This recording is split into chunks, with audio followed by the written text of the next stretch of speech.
Guffa is a legendary hero, fire elemental, paladin class, and comes from the Gargoyle family, where this family provides a bonus in the form of immunity to poison, burn, and water damage. Guffa has ether power, namely damage reduction, where Guffa reduces 10% of all damage received for 6 turns.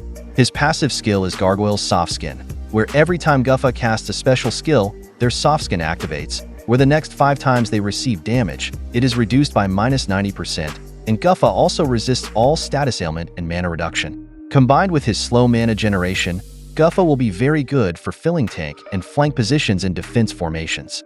Judging from its active skills, Guffa is considered a taunter, buffer, and healer, where it can be seen from his skills that Guffa is very good at defense.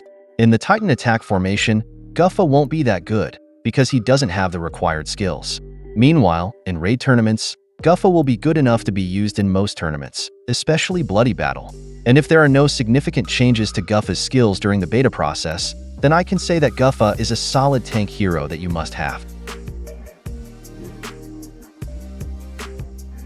Gwynn is a legendary hero, holy element, sorcerer class, and comes from the Construct family, where this family provides a bonus in the form of a Construct core, where this core is charged each time this character receives damage from normal attacks or special skills. Gwynn has ether power, namely attack up, where Gwynn gets plus 20% attack for 6 turns. Gwynn's passive skill is corrosive core, where Gwynn will deal 151 poison damage to all enemies for 3 turns. And poison damage is scaled by the amount of charge in the core. Combined with his average mana generation, Gwynn will be better used in the tank and flank positions in the defensive team formation. Judging from his active skills, Gwynn is counted as a damage dealer, damage over time, and debuffer. But even so, the impact he deals is not deadly enough. The skill can be counted as progressive damage, which, if it is not prevented, will become increasingly deadly. And for Titan attacks, Gwynn is not really recommended, because her armor breaker skill only applies to cast ailments, not tiles.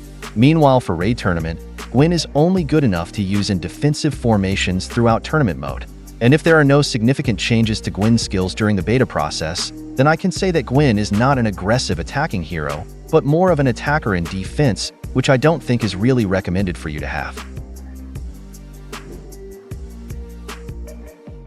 Skarn is a legendary hero, ice elemental, rogue class, and comes from the Construct family, where this family provides a bonus in the form of a Construct core, where this core is charged each time this character receives damage from normal attacks or special skills. Skarn has ether power, namely special boost, where Skarn's special skill deals an additional plus 30% damage for 6 turns. Skarn's passive skill is corrosive core, where Skarn will deal 151 poison damage to all enemies for 3 turns. And poison damage is scaled by the amount of charge in the core. Combined with the very fast mana generation, Skarn will be quite good to use in the wing and flank positions in attack team formations.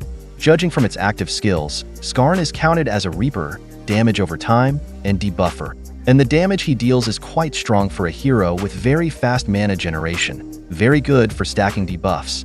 In the Titan attack team, Skarn will be quite good to use, because he has the armor breaker debuff effect which can be stacked up to plus 80%. As for the raid tournament, I only recommend using Skarn in Bloody Battle and buff booster mode, and if there are no significant changes to Skarn's skills during the beta process. So I can say that Skarn is a pretty good hero to have. You